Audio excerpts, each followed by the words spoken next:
Oh, man. Okay. Happy Wednesday, everybody. Oh, my gosh. I got to get my sleeping schedule back to how it was, bro. I used to be able to wake at 7 o'clock, no problem. It's 9 o'clock, man, and I still feel tired as hell. God damn, I feel so goddamn tired. Anyways, I have a few videos for today. The first one is like a little wake me up video. I don't know if I'll post this first. I might post this first. I usually like to go in the order I actually go in. But anyways, it's my friend sent me this. Diesel, the dude who did that Coon Center episode with me when he said that he thinks that the 76ers are going to win 70 games.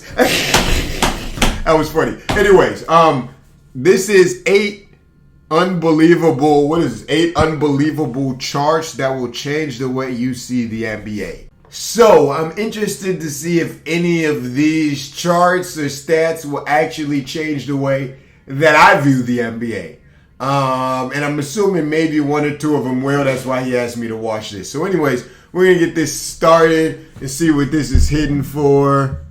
Alright, let's do it. You know, James Harden is often criticized for his flopping and how frequently he ends up at the free throw line. Okay. As a former MVP, some NBA fans feel that he gets calls that other players simply would never get. That's true. He's earned those, though. He's earned those. They're right. Here's a chart listing NBA guards that racked up the most free throw attempts last season. For the most part, they're all floating somewhere between 415 and 450. And what Harden get, 800? Some obvious players are guys like Westbrook, Beal, DeRozan. That's a lot for Lillard. Guys that can get to the rim. Go up the list and you'll find Lou Williams. Damian Lillard amassed 500 free throws last season. I'm surprised Lou Williams is high. But completely isolated in a league of his own is James Harden with 858.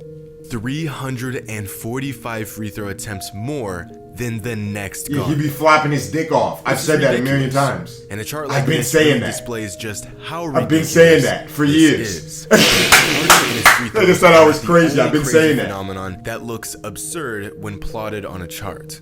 For example, in a previous video I did months ago, I spoke about the importance of Michael Jordan and how valuable his presence was for the Bulls. In 1998, Jordan's last season with the franchise, the Bulls felt that Jordan was so irreplaceable that they were willing to spare no expense to keep him around. Jordan wasn't just the highest paid player in the league. No. Here's a chart displaying the largest salaries of all NBA players in 1998. At the time, there was a good mixture of young players that inked major contracts as they proved to be elite, and older veterans that were in their final years. They were making no money back then. I mean, not no money. That's a lot of money. Dominating play. Karl Malone, NBA MVP. Let me guess, Jordan made double. Made just $5.1 million. Chris Webber, a rising young star, earned himself $9 million that season. Shaq, 1 year into his stretch with the Lakers, raked in $12.3 million in 1998, Jeez. And Patrick Ewing signed one of the largest contracts in all of sports at the time, with $20 million over 20 years ago. But clearly, none of these teams felt their star player was as valuable as MJ, since the Bulls paid him by far the largest chunk of money in sports history at the time. $33.1 million 20 years ago for one season. In 1998, MJ's salary was 22% more than the salary cap for an entire team. If you adjust MJ's salary that season to 2019 numbers, I was hoping you'd do that. Michael Jordan would have made about $125 million last season alone. To put this into perspective, Kevin Durant and James Harden both had salaries of $30 million last season.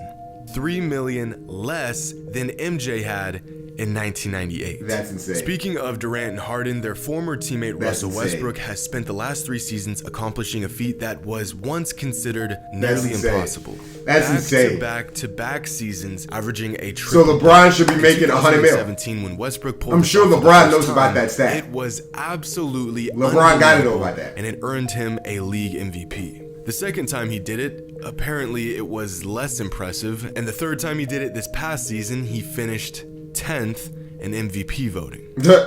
10th.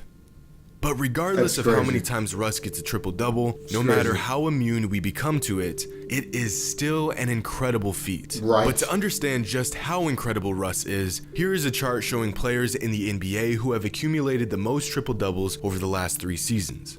Even the most elite all-around players struggled to get more than 5 over a 3-year stretch. Kevin Durant has 5, Giannis has racked up 9, only 4 players have managed to get in the double digits. Giannis only has Jokic 9, that's is the only crazy. center on this list with 28, and LeBron James is above him with 39. But if I told you Westbrook was the king of the triple-double, it would be a vast understatement. With more than the next 3 players combined, Russ has notched 101 triple-doubles in the last 3 seasons. You are looking at possibly the largest gap of any statistic in the modern NBA. Russ has been putting up numbers so absurd. He's the GOAT! Last 3 seasons, if fuck is you talking about? 6, 10, and 10 games. Get that man his flowers right here. Average game. It's easy to shrug off these numbers now. And y'all say he's a 90 overall. But there's no denying bullshit. Greatness. Fuck when it comes 2K. to greatness, quite possibly Stupid ass the greatest game. winner in sports history. And no, I ain't signing that contract either, nigga. Never Fuck that be done contract, again. nigga. Throughout the late 50s and 60s, Bill Russell and his Celtics dominated the NBA to the extent that I'm pretty sure the whole league just said, fuck it. I guess we'll just wait until the man retires. But most NBA fans know that Bill Russell won 11 rings in 13 seasons. What most fans may not know is the fashion in which he and his Celtics did it. Because it only took Russell 165 playoff games to win his 11 rings. Which at first glance may not sound all that crazy. Yeah, I can't really Let's put it like process this. that. The greatest players in NBA history are often defined by their ability to win when it matters most. So here's a chart displaying some of those all-time greats and their path to their championships. The further up the chart, the more playoff games they played. The further right, the more championships they won. I see. In other words, low and right is good, high and left is still historically good, but in terms of all-time greats, it's kind of bad. Have any guesses on who these players are? I'll give you a second. Near the middle, you have Larry Bird with 3 rings and 164 playoff games played. Stephen Curry got his 3 rings in historically quick fashion. LeBron has played a lot of playoff games but hasn't won a lot of rings. Tim Duncan has played a lot of playoff games and has won more rings. Robert Horry somehow finessed his way into this realm of NBA legends. And as these names pop up, you'll see that for the most part, it has taken most greats a lot of games to win a lot of rings. Now, Michael Jordan is a special case in that he won 6 rings in only 179 playoff games. That means on average, MJ won a ring every 30 playoff games he played. That's good. And then there's Bill Russell. Very low and very right, with 11 rings in only 165 playoff games, which is actually impossibly low and right. See, unlike in the past, in today's NBA, 16 games is a perfect playoff run to a championship, and most championship-winning teams play about 22 games in the postseason. In other words, a team could have a flawless postseason run, and it would still take 16 games to win a championship. In today's NBA, you would have to make the finals every season for 11 years, have a flawless run, and win a ring every season of that stretch, and it would still take you 176 games to win 11 rings. Russell got his 11 in 165. A statistic so insane that it is literally Wait, but didn't he say take some of the games back then with 3 or 4 games? This number LeBron has racked up is actually an incredible feat in its own right. Because of all active NBA players, no Wait. I swear that said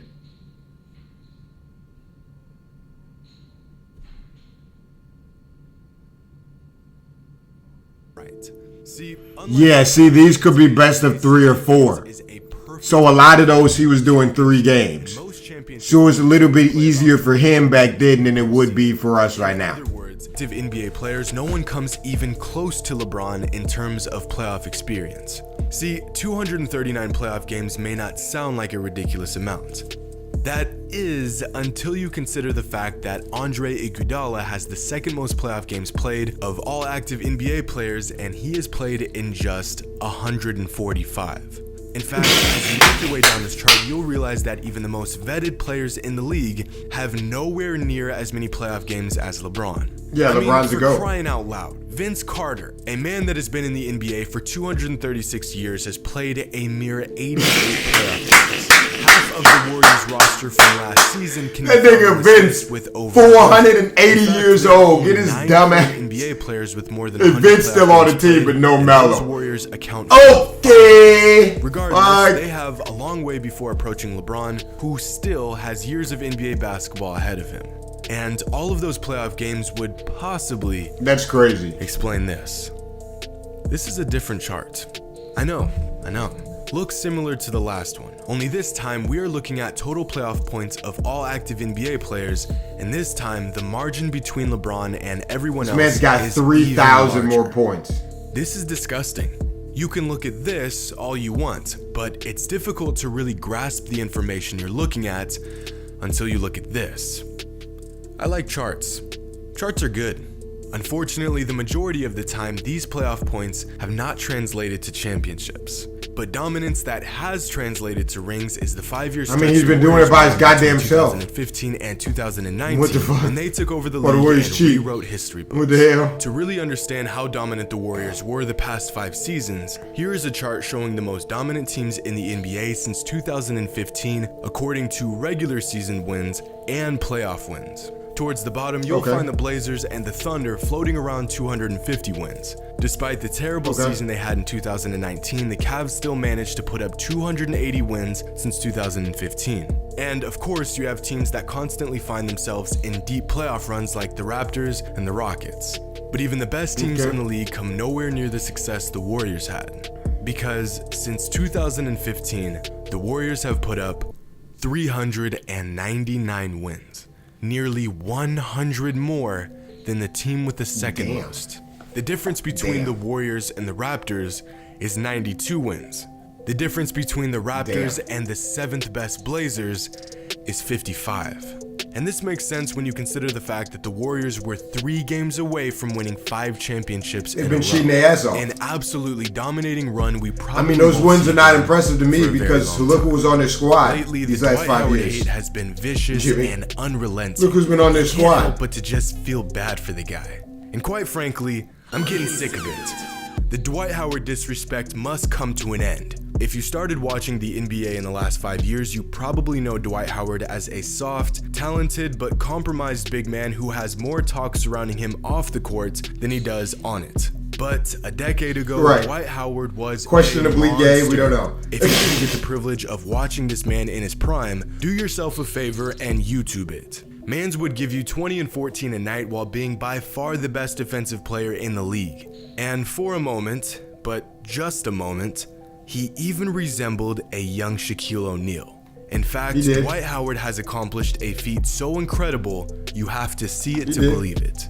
Here's a chart of current NBA players with the most. When he was on the Magic, he was dominant incredible. Big men who can give you buckets and boards. Towards the bottom, you'll see young players like Jokic and Embiid. Anthony Davis and Nikola Vucevic lie towards the middle of the pack with 7 each. Only 7 players have managed to reach double-digit 2020 games in their career, including a still very young Karl Anthony Towns. But go up this list and you'll find the always underrated and underappreciated Andre Drummond, who has put up a ridiculous 32 2020 games in his career. That's insane. North of all his peers, solidified in his greatness regardless of the narrative that has been made of him, is the great Dwight Howard with 52 2020 games in his career. That's more than DeMarcus Cousins, DeAndre Jordan, Anthony Davis, Clint Capella, Joel Embiid, LaMarcus Aldridge, and Nikola Jokic combined. That's tough. And Dwight hopefully he does work on the Lakers, goddammit. While all of those elite bigs I mentioned have played a combined 52 seasons with less 2020 games than Howard on his own. That's pretty insane. Contrary to what people want you to believe about Howard's career in the NBA, for the majority of it, he has been incredibly good. And there you have it. I know that these types of charts have been the highlight in some of my previous videos, so I thought making a project specifically on these outrageous visuals would be entertaining and educational. So I hope you all enjoyed. I know I really enjoyed making this video. This stuff statistics, visuals, that was interesting. Like that, I'm glad I watched really that. Get excited. So let me know what y'all think. Dwight Howard, okay, I see you. Like I said, hopefully he does work this year. I'm sure there's a lot of other crazy stats out there that you could look up that would make players seem better, make players seem worse. Like if we looked at how many misses Kobe has had, or how many misses Kobe averages a game or a year. Nah, I'm off that with you, Kobe. I'm off that. But the same way you could look at and show a stat that shows how the Warriors have 100 more wins than everybody in the last 5 years or whatever. I'm sure there's also stats out there that'll prove that the Warriors have the most overpowered squad that we've ever seen in the last 5 years. Like if we looked up how many points are being scored per game in the last 5 years, or like percentage from the field or efficiency, like the Warriors are going to be blowing all of those out of because it's unfair. You know what I mean? So the Warriors one didn't do much for me just because I know how hard they're cheating. But yeah, some of those are crazy. LeBron having 100 more playoff fucking wins than everybody's crazy. That's pretty crazy. Anyways, you guys can leave a like if you enjoyed. Subscribe if you're new. Let me know what other videos you want to see. All right? Actually do it. All right? Send me some goddamn videos. All right? Well, I take tomorrow off. All right? Anyways. All right, that's going to do it. I'll leave a link to Jimmy. I got this off Jimmy Hot Roll channel. I think. I'm not 100% sure. But yeah, I'll leave a link to the channel I got this from in the description. Go check it out. I see why Diesel wanted me to do this. It was a good video. And yeah, man, I'm out of here. Y'all have a great today's Wednesday. Y'all have a great Wednesday. Almost halfway through the week. We only have, October, November, December. We got 90 days left for 2019. Holy shit. Only 90 days left of 2019? That went by fast. It's time to figure out our 2020 goals. I personally have already figured out what my biggest goal of 2020 is. I encourage you guys all to do the same because 2020 going to be here before you know it. Jeez. All right. Anyways, that's going to do it. I'm out of here. Warriors, time is moving way too fast, bro. Time has got to chill out.